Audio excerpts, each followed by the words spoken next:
Oke guys, welcome back to Daily Charting with Toshi, di mana kita akan daily chart your favorite cryptocurrencies. Oke, dalam 24 jam terakhir, cryptocurrency market meningkat sebesar 0,66%.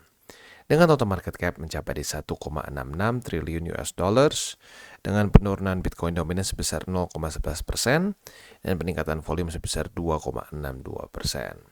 Hari ini seperti biasa kita akan bagi DCWT menjadi dua sesi. Ini adalah sesi pertama di mana kita akan membahas Bitcoin dan Ethereum. Nah, untuk sesi kedua kita akan membahas mengenai altcoins. Buat lo yang pengen altcoins favorit lo dibahas di DCWT sesi kedua, boleh komen di bawah. Apabila cukup banyak yang komen ya pair yang sama, maka kita akan pertimbangkan untuk masukkan ke DCWT sesi kedua ya. Oke, untuk Bitcoin terjadi peningkatan sebesar 0,33% dalam 24 jam terakhir yang membuat dia sekarang ada sedikit di bawah dari 43.000 di 42.997 ya. Sementara untuk Ethereum terjadi peningkatan yang lebih signifikan sebesar 2,25% dan sekarang trading di angka 2.374. Oke, seperti biasa gue ingatkan bahwa sekarang TCI sudah aktif di Twitter atau di X. Buat lo yang belum follow, silahkan bisa follow di @toshicryptoindo, di mana kita akan membahas sesuatu yang berhubungan dengan kripto. Bentuknya bisa analisa, news, maupun memes. Langsung saja kita geser ke economic calendar ya, ke GMT plus 7, dan untuk hari ini adalah hari Rabu. Ya, hari Rabu tanggal 7. Dari US kita bisa di sini akan keluar apa aja nih yang penting. Yang pertama adalah crude oil inventories, and that's it ternyata ya. Hari ini cuma satu aja. Untuk crude oil inventories, harapan kita apa? Harapan kita adalah supaya dia lebih tinggi daripada ekspektasi, gitu ya. Itu akan keluar nanti jam 10.30, berarti setengah 11 malam ya. Nah, selanjutnya tanggal 8 Februari hari Kamis dari US akan ada di sini 10-year note auction ya. Jam 1 subuh, jadi siap-siap nanti kemungkinan jam 1 subuh ada possibility terjadi guncangan di market ya, karena di bintang 3. Lalu malamnya akan ada initial jobless claim ya, dan juga udah ternyata coba itu aja ya. Oke, jadi kurang lebih seperti itu untuk ekonomi kalender kita hari ini dan besok. Selanjutnya kita akan geser ke news. Newsnya datang dari Binance, di mana Binance baru saja belum ya, tapi nanti akan mendilis pada tanggal 20 Februari. Salah satu nama terbesarnya adalah Monero. Dan Monero langsung drop sebesar 17%, atau mungkin bukan cuma drop, masuknya ke dump ya. Dan ngedump 17% setelah Binance menyatakan akan mendilis XRM ya.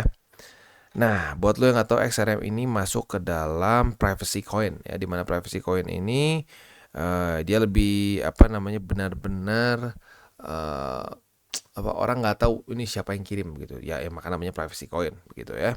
Berbeda dengan BTC walaupun kita orang berpikir tapi bang kan cuma nomor doang gitu di kita ya, cuma nomor wallet kita. Iya benar, tapi dengan gampang itu tertrace. Kalau di privacy coin nggak ya, itu lebih sulit untuk ditrace. Maybe because of that ya. Tapi anehnya hanya Monero saja, seperti Zcash dan lain-lain enggak ya. Untuk SRM sendiri dia sekarang trading di angka $138 setelah dump sebesar 17%-an ya. Market cap-nya cukup besar sebenarnya ya, 2,6 miliar US dollars. Dan yang seperti gue bilang tadi, yang uniknya adalah contohnya beberapa privacy coins yang lain tidak termasuk ya, seperti Zcash gitu. Jadi apakah specifically Monero ada permasalahan? We don't know ya. Tapi intinya dia salah satu yang akan masuk ke delisting. Oke, selanjutnya kita akan geser ke analisa di Twitter ngomongin soal DXY. Kita tahu bahwa DXY dalam beberapa hari terakhir ini, atau beberapa hari terakhir lah ya, dia mulai mendapatkan satu momentum yang cukup bullish. Kita bisa lihat di sini ya, DXY cenderung meningkat gitu ya. Nah, pertanyaannya apakah ini memang bullish atau seperti apa? Karena kalau kita lihat di sini ternyata dia menunjukkan suatu pola Wyckoff ya, Wyckoff redistribution. Kalau kita lihat di sini nggak sama persis tapi cukup rapi ya. Cukup rapi terutama di daerah sini nih, cukup rapi. Nah, sekarang pertanyaannya apakah ini akan lanjut membuat lower low seperti di sini? We'll see ya. Oke, kurang lebih seperti itu. Sekarang kita akan geser ke TA dulu. Untuk Bitcoin kita bisa lihat kondisinya itu overall oke ya. dia berhasil reclaim MA50 bukan kemarin, jam 7 pagi tadi daily close di atas dari MA50. Tepatnya itu dia di angka 43.092 USD. Which is good ya. Nah, sekarang dia sedang retest MA50 sebagai support nih. Nah, PR-nya untuk hari ini adalah apa? Bitcoin harus pertahankan MA50 sebagai support ya. Jadi semoga saja ini the best case scenario seperti ini, dia mantul sekali, 2 kali di MA50 dan daily close di atas dari 43.292 membuat suatu higher high gitu. Itu kurang lebih PR untuk Bitcoin. Nah, selanjutnya kita akan geser ke ini indeks dolar ya. Untuk indeks dolar kita sudah lihat sekilas tadi. Sayangnya indeks dolar kemarin lusa tanggal 5 Februari itu dia tembus ya, dia daily close di atas dari 104,15 begitu ya. Nah, peningkatan di tanggal 5 ini tentunya kemarin membuat Bitcoin sedikit galau di sini ya, jadi nge-wick.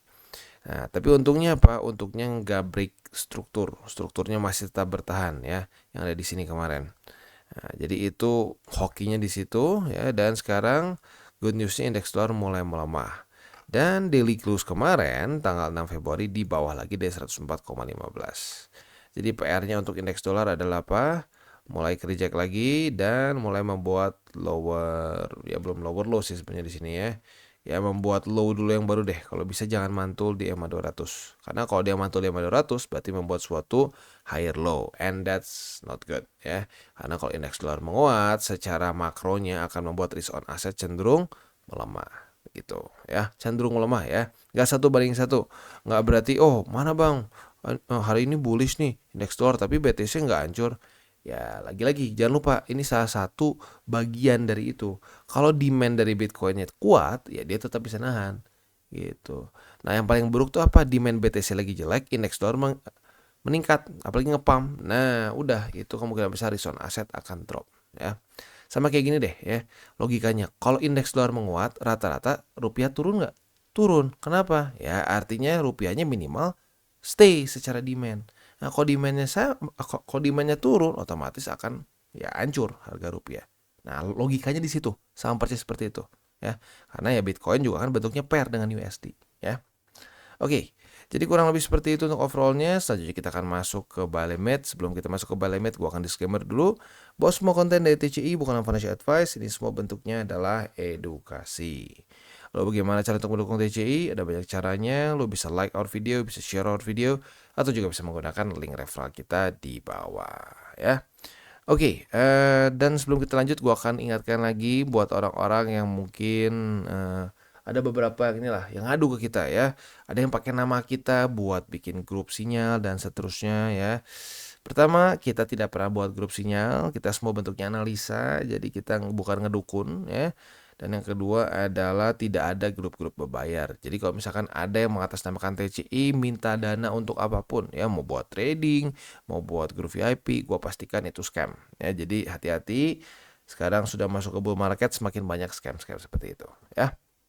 Oke, dan sekarang kita akan dengar dulu pesan-pesan dari sponsor kita pada hari ini. Oke, today's video is brought to you by Bybit. Dimana di Bybit ini kita bisa melakukan berbagai macam hal ya, mulai dari yang newbie sampai yang sudah advance. Buat mungkin lo merasa bahwa aduh bang, gue masih nggak ngerti nih TA, gue masih nggak ngerti charting dan seterusnya, tapi pengen akumulasi, pengen DCA murni, bisa lo tinggal masuk ke sini one click buy, dimana lo bisa pilih lo mau pakai apa ya fiatnya, lo tinggal pilih juga asetnya apa ya. Misalkan lo pengen akumulasi BTC, misalkan setiap hari Senin jam 7 pagi, misalkan gue pengen akumulasi BTC sebesar 100.000 rupiah misalkan ya, lu bisa langsung lakukan di sini. Bisa peer to peer, bisa Dana, Bank BRI dan lain-lain. Ini gila ya, bisa pakai BCA Mobile dan seterusnya. Jadi Bybit ini memang cocok banget buat orang-orang yang tinggal di Indo ya, bisa langsung pakai bank-bank yang memang sudah biasa kita pakai di Indo ya. Nah, buat yang intermediate sampai advance juga di sini ada spot, nah, dan juga ada leverage tokens, dan tentu juga ada derivatives trading, di mana kita bisa menggunakan kontrak yang USDT maupun USDC. Jadi di sini lo bisa pakai USDC ya, karena nggak semua exchanger bisa menerima untuk futuresnya pakai USDC ya. Dan tentu juga lo bisa earning bunga juga dari kripto lo dan lain-lain.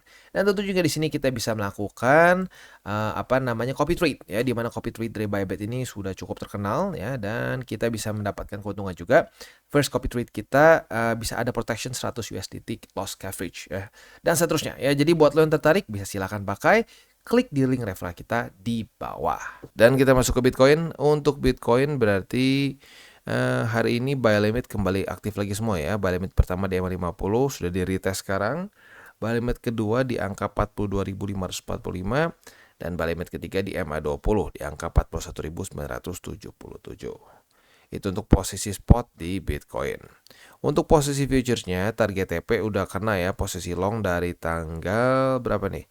Dari tanggal 5 Februari kemarin. Kan retest 1, retest 2 langsung hari itu kena juga target TP. Berarti sudah mengantongi profit sebesar 0,9%. Not bad ya. Nah, kali ini posisi short juga udah kena harusnya nih. Karena retest 1, retest 2 di 43.292 juga sudah kita dapatkan. Nah, target TP-nya adalah di MA50. MA50 sudah kena hari ini. Jadi, ya udah kena juga nih berarti ya. Sudah kena profit sebesar ya, 0,75%. Not bad, udah kena semua ya. Jadi itu kurang lebih setup untuk di Bitcoin. Udah kena long dan shortnya. Tinggal sekarang adalah kalau sampai dia berhasil bertahan di atas dari 50, ya berarti kita bisa limit lagi posisi long. Nah, kalau terjadi retest kedua, maka target TP posisi long kita kembali di angka 43.929 ya. Oke. Jadi kurang lebih seperti itu setup untuk di Bitcoin. Selanjutnya kita akan geser ke Ethereum. Untuk Ethereum kita bisa di sini kemarin dia rally dengan signifikan sebesar 3,2% ya.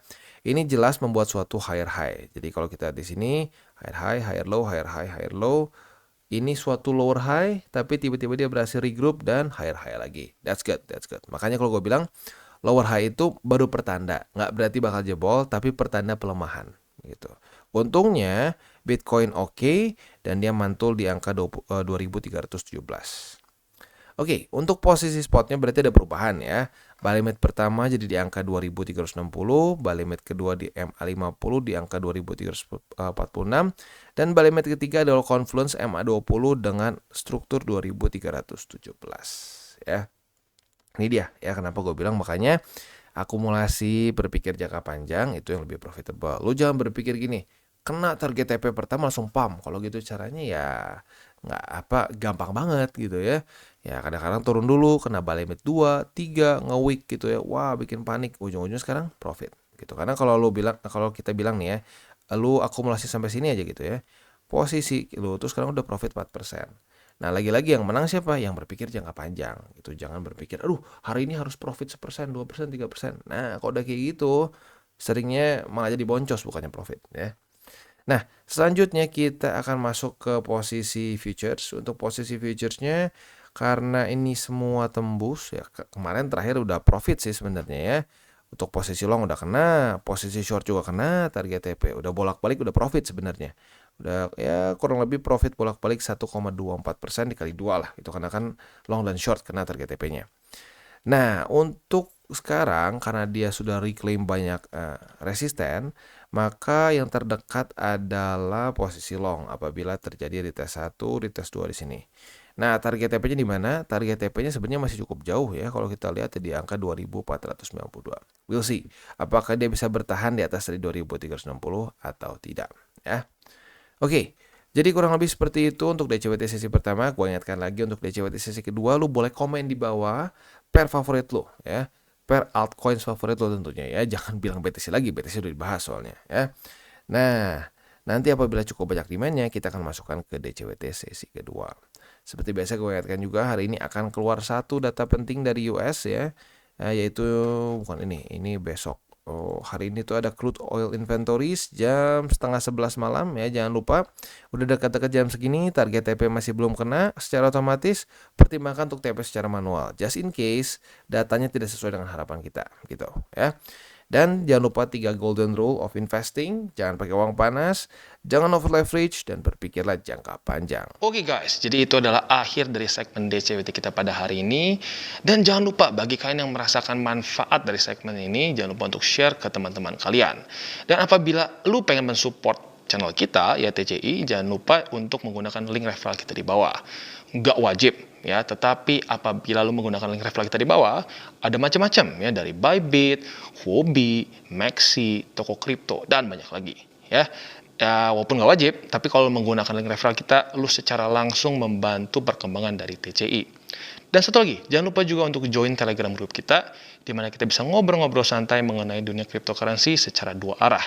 So, jangan lupa untuk like, subscribe, click the bell icon, and see you on the next video.